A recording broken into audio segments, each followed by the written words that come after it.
સિંચાઈમાં સરકારી શાળામાં ભણતા બાળકોના જીવ જોખમમાં શાળા થઈ રહી છે પડું. શિક્ષણની સ્થિતિ કથળતી જતી હોય તેવો ભાસ થઈ રહ્યો છે. ક્યાંક શિક્ષકોની અછત જોવા મળે છે તો ક્યારેક જર્જરિત ઓરડાઓ. ન્યૂઝ 18ની ટીમે નસવાડી તાલુકાના અંતરિયાળ વિસ્તારની પાલસર પ્રાથમિક શાળાની મુલાકાત લીધી હતી. ત્યાંના દ્રશ્યો જોઈને સ્પષ્ટપણે કહી શકાય કે બાળકો જીવના જોખમે અભ્યાસ કરી રહ્યા છે. આ શાળામાં 3 ઓરડા છે, પરંતુ વિદ્યાર્થીઓ ફક્ત એક જ ઓરડામાં ધોરણ 1 થી 5ના બાળકો અભ્યાસ કરી રહ્યા છે. તેમાં પણ બાળકોને ભણાવવા માટે ફક્ત એક જ શિક્ષક હાજર જોવા મળ્યા. વાલીઓની પણ એ જ ફરિયાદ છે કે આવા જર્જરિત ઓરડામાં તેમના બાળકો અભ્યાસ કરી રહ્યા છે. જો કે આ મામલે રજૂઆત કરાઈ છે, પણ આજ દિન સુધી કોઈ નિવારણ નથી આવ્યું. ત્યારે ભવિષ્યમાં કોઈ અનિચ્છનીય ઘટના બનશે તો જવાબદાર કોણ? ડમ્પર ચાલ્યો અને પુલ ધડામ દઈને તૂટ્યો. ધોરાજી નજીક બની આ ઘટના. ધોરાજીથી ફરણી તરફ જવાના ભાદર કેનાલ ઉપરનો પુલ તૂટી જવાની ઘટના બની છે. 5 દિવસ અગાઉ એક રેતી ભરેલું ડમ્પર તે પુલ પરથી પસાર થઈ રહ્યું હતું, ત્યારે અચાનક આ પુલનો એક બાજુનો ભાગ ધરાશાયી થઈ ગયો. જો કે આ ઘટનામાં સદનસીબે કોઈ જાનહાનિ થઈ નહોતી, પરંતુ પુલ તૂટી જવાના કારણે અન્ય વાહન ચાલકો અને સ્થાનિક ખેડૂતોએ હાલાકી ભોગવવાનો વારો આવ્યો હતો. ચોંકાવનારી વાત તો એ છે કે આ ઘટનાને 5 દિવસ થયા છતાં પણ તંત્ર દ્વારા કોઈ કાર્યવાહી થઈ નથી, જેથી ખેડૂતો અને વાહન ચાલકો ધુઆપુઆ થયા. પુલ ધરાશાયી થતા વાહન ચાલકોને ફરણી જવા માટે 5 કિલોમીટર ફરીને જવું પડે તેવી પરિસ્થિતિ સર્જાઈ હતી, જેથી સ્થાનિકોએ ઉગ્ર માંગ કરી કે ધરાશાયી થયેલા પુલનું વહેલામાં વહેલી તકે સમારકામ કરવામાં આવે. સિંચાઈનું પાણી ન મળતા ધોરાજીના ખેડૂતો ખફા. તંત્રની લાલિયાવાડીનો ખેડૂતોનો આક્ષેપ. રાજકોટના ધોરાજીમાં અતિવૃષ્ટિને કારણે ખેડૂતોનો ચોમાસુ પાક નિષ્ફળ ગયો છે. ત્યારે હવે ખેડૂતોએ શિયાળુ પાકનું વાવેતર શરૂ કર્યું છે, પરંતુ સિંચાઈનું પાણી ન મળતા ખેડૂતો ચિંતામાં મુકાયા છે.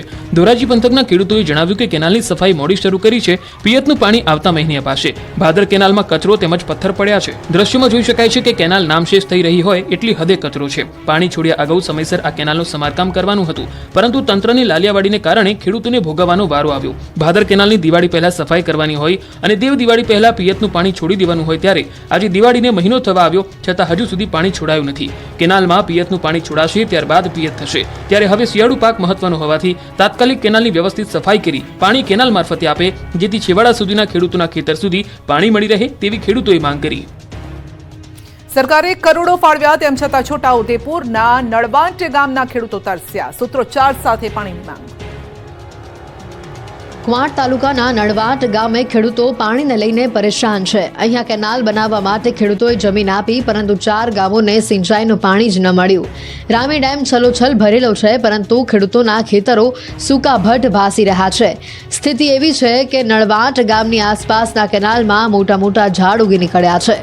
રામી જળાશય યોજનાની જર્જરિત કેનાલોના કારણે ખેડૂતો વર્ષોથી સિંચાઈના પાણીથી વંચિત છે. સરકાર દ્વારા 10 કરોડ રૂપિયા કેનાલો બનાવવા પાછળ ફાળવવામાં આવ્યા, પરંતુ અધિકારીઓની બેદરકારીના કારણે અત્યાર સુધી ટેન્ડર પ્રક્રિયાની કામગીરી હાથ ધરાઈ નથી. નળવાટ સહિત 7 ગામોને સિંચાઈનું પાણી આપવાનું હતું, જેના માટે કેનાલો બનાવાઈ, પરંતુ કેટલાક ગામોમાં ડેમ બન્યા ત્યારથી આજ દિવસ સુધી ટીપું પાણી આવ્યું નથી. હાલ માત્ર 3 ગામોને જ સિંચાઈનું પાણી મળી રહ્યું છે, જ્યારે અન્ય 4 ગામો વર્ષોથી સિંચાઈના પાણીથી વંચિત છે. આ ગામોના આદિવાસી ખેડૂતો માત્ર ચોમાસાની ખેતી ઉપર જ નિર્ભર છે, અને અન્ય ઋતુમાં અહીંના લોકો સ્થળાંતર કરી મજૂરી કરવા માટે દૂર દૂર જવા મજબૂર બને છે. વર્ષોથી સૂકીભટ કેનાલો સાવ જર્જરિત બનેલી છે. ખેડૂતો રોષ સાથે આક્ષેપ કરી રહ્યા છે કે ચૂંટણી સમયે નેતા વોટ લેવા તો આવે છે, પરંતુ તેમની સમસ્યાનો હલ લાવતા નથી. જ્યારે આ વિસ્તારના ખેડૂતોને સિંચાઈની બીજી કોઈ સુવિધાનો લાભ મળતો નથી. નર્મદા કેનાલનું પાણી સરકાર દ્વારા આપવા માટે કોઈ યોજના બનાવી નથી. સુરતમાં 3 બાળકોના શંકાસ્પદ મોતથી ખળભળાટ મચી ગયો. સચિન વિસ્તારમાં આવેલા પાલી ગામ નજીક આવેલી વસાહતમાં રહેતા 4 જેટલા બાળકો ઘર નજીક આઈસ્ક્રીમ ખાધા બાદ પ્લાસ્ટિક સળગાવી તાપણું કરી રહ્યા હતા, અને ત્યારે અચાનક ઢળી પડ્યા. સ્થાનિક લોકોને ઘટનાની જાણ થતાં તેઓએ આ બાળકના પરિવારને જાણકારી આપી હતી, અને પરિવાર ત્યાં પહોંચ્યા બાદ આ બાળકને નજીકની ખાનગી હોસ્પિટલમાં સારવાર માટે ખસેડવામાં આવ્યા હતા. ત્યાં એક પછી એક 3 બાળકોના મોત થયા છે, જ્યારે કે એક બાળક સારવાર હેઠળ છે. આ ઘટના સંદર્ભે પોલીસે ગુનો દાખલ કરી તપાસ હાથ ધરી છે. શાળા બંધ થઈ જતા સ્થાનિકો રોષે ભરાયા, અને 15 દિવસમાં શાળા શરૂ નહીં થાય તો આંદોલનની ચીમકી. છોટાઉદેપુરના નસવાડી તાલુકાની તલાવ પ્રાથમિક શાળા બંધ થઈ જતા સ્થાનિકોમાં રોષ જોવા મળ્યો. આદિવાસી સમાજના લોકોએ શાળા શરૂ કરવા નસવાડી મામલતદારને આવેદનપત્ર આપ્યું હતું. સ્થાનિકોએ આગામી 15 દિવસમાં શાળા શરૂ કરવાની રજૂઆત કરી હતી. જો શાળા શરૂ નહીં થાય તો ગાંધી ચિંધ્યા માર્ગે આંદોલનની ચીમકી આપી હતી. સ્થાનિકોનો આરોપ છે કે શાળાના આચાર્યએ બાળકોના વાલીઓ પાસે સહી કરાવી હતી અને સત્રના પ્રારંભે શાળામાં વિદ્યાર્થીઓની સંખ્યા 0 દર્શાવી હતી. વિદ્યાર્થીઓની સંખ્યા 0 થતાં શિક્ષણ વિભાગે શાળા બંધ કરવાનો આદેશ આપ્યો, જેના લીધે આસપાસના વિદ્યાર્થીઓના ભવિષ્ય પર મોટો પ્રશ્નાર્થ ચિહ્ન મુકાઈ ગયો. સમાજના લોકોએ ભેગા થઈ તંત્રને અનેકવાર શાળા ફરીથી ચાલુ કરવા રજૂઆત કરી, પરંતુ કોઈ પરિણામ ન મળતા હવે આદિવાસી સમાજના લોકોએ આવેદનપત્ર આપી 15 દિવસમાં શાળા શરૂ કરવા અલ્ટિમેટમ આપ્યું. નસવાડીમાં સરકારી શાળામાં ભણતા બાળકોના જીવ જોખમમાં શાળા થઈ રહી છે પડું. શિક્ષણની સ્થિતિ કથળતી જતી હોય તેવો ભાસ થઈ રહ્યો છે. ક્યાંક શિક્ષકોની અછત જોવા મળે છે તો ક્યારેક જર્જરિત ઓરડાઓ. ન્યૂઝ 18ની ટીમે નસવાડી તાલુકાના અંતરિયાળ વિસ્તારની પાલસર પ્રાથમિક શાળાની મુલાકાત લીધી હતી. ત્યાંના દ્રશ્યો જોઈને સ્પષ્ટપણે કહી શકાય કે બાળકો જીવના જોખમે અભ્યાસ કરી રહ્યા છે.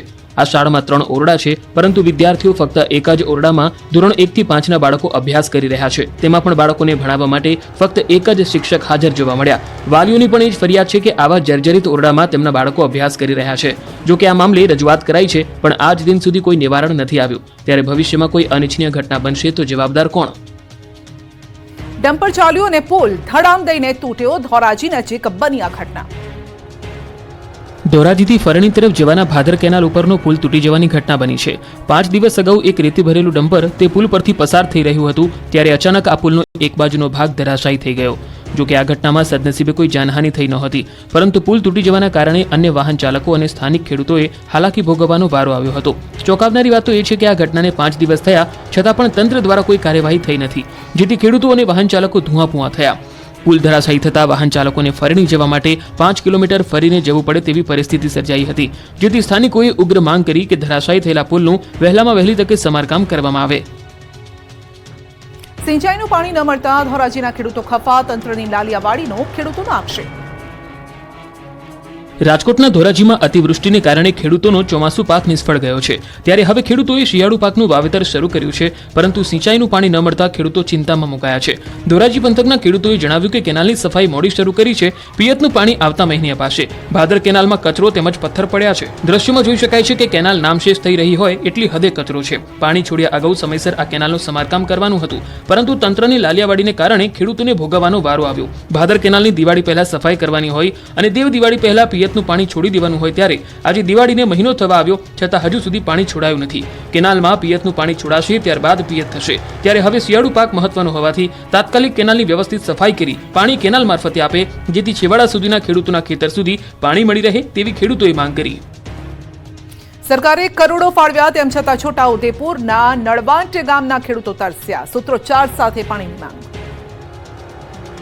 કવાંટ તાલુકાના નળવાટ ગામે ખેડૂતો પાણીને લઈને પરેશાન છે. અહીંયા કેનાલ બનાવવા માટે ખેડૂતોએ જમીન આપી, પરંતુ 4 ગામોને સિંચાઈનું પાણી જ ન મળ્યું.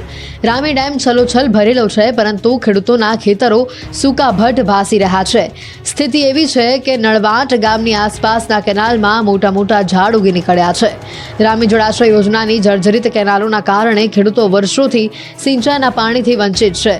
સરકાર દ્વારા 10 કરોડ રૂપિયા કેનાલો બનાવવા પાછળ ફાળવવામાં આવ્યા, પરંતુ અધિકારીઓની બેદરકારીના કારણે અત્યાર સુધી ટેન્ડર પ્રક્રિયાની કામગીરી હાથ ધરાઈ નથી. નળવાટ સહિત 7 ગામોને સિંચાઈનું પાણી આપવાનું હતું, જેના માટે કેનાલો બનાવાઈ, પરંતુ કેટલાક ગામોમાં ડેમ બન્યા ત્યારથી આજ દિવસ સુધી ટીપું પાણી આવ્યું નથી. હાલ માત્ર 3 ગામોને જ સિંચાઈનું પાણી મળી રહ્યું છે, જ્યારે અન્ય 4 ગામો વર્ષોથી સિંચાઈના પાણીથી વંચિત છે.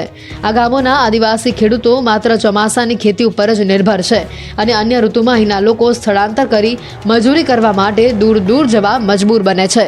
વર્ષોથી સૂકીભટ કેનાલો સાવ જર્જરિત બનેલી છે. ખેડૂતો રોષ સાથે આક્ષેપ કરી રહ્યા છે કે ચૂંટણી સમયે નેતાઓ વોટ લેવા તો આવે છે, પરંતુ તેમની સમસ્યાનો હલ લાવતા નથી. જ્યારે આ વિસ્તારના ખેડૂતોને સિંચાઈની બીજી કોઈ સુવિધાનો લાભ મળતો નથી. નર્મદા કેનાલનું પાણી સરકાર દ્વારા આપવા માટે કોઈ યોજના બનાવી નથી. સુરતમાં 3 બાળકોના શંકાસ્પદ મોતથી ખળભળાટ મચી ગયો. સચિન વિસ્તારમાં આવેલા પાલી ગામ નજીક આવેલી વસાહતમાં રહેતા 4 જેટલા બાળકો ઘર નજીક આઈસ્ક્રીમ ખાધા બાદ પ્લાસ્ટિક સળગાવી તાપણું કરી રહ્યા હતા, અને ત્યારે અચાનક ઢળી પડ્યા. સ્થાનિક લોકોને ઘટનાની જાણ થતાં તેઓએ આ બાળકના પરિવારને જાણકારી આપી હતી, અને પરિવાર ત્યાં પહોંચ્યા બાદ આ બાળકને નજીકની ખાનગી હોસ્પિટલમાં સારવાર માટે ખસેડવામાં આવ્યા હતા. ત્યાં એક પછી એક 3 બાળકોના મોત થયા છે, જ્યારે કે એક બાળક સારવાર હેઠળ છે. આ ઘટના સંદર્ભે પોલીસે ગુનો દાખલ કરી તપાસ હાથ ધરી છે.